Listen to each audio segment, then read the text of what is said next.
আমরা সেই প্রজন্ম যারা হাসিনার গুলির সামনে দাঁড়াতে আমরা ভয় পাই না। অতএব কারো ভাঙ্গা ডিমে আমাদের কিছু যায় আসে। বরং এই ঘটনার মধ্য দিয়ে আবারও প্রমাণিত হয়েছে যে আওয়ামী লীগ একটি সন্ত্রাসী সংগঠন। আওয়ামী লীগ যে জন্মগতভাবে এবং প্রকৃতিগতভাবে সন্ত্রাসী সংগঠন, তারা সন্ত্রাস করবে। তারা বাংলাদেশের মানুষ যারা স্বাধীনতাকামী আছে, বাংলাদেশপন্থী মানুষেরা আছেন, যারা জুলাই অভ্যুত্থানের পক্ষে শক্তি আছেন, তাদের উপরে তারা হামলে করবে।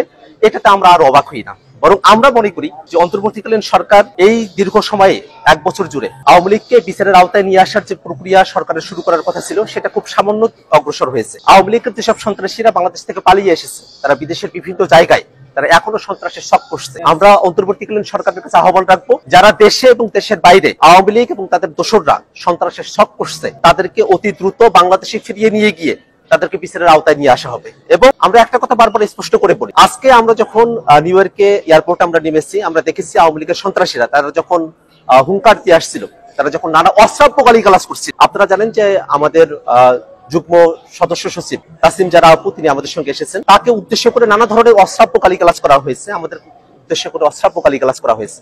আমরা মনে করি এটাই আওয়ামী লীগের চরিত্র। আওয়ামী লীগ আজকের এই ঘটনার মধ্যে দিয়ে আবারও তাদের যে সন্ত্রাস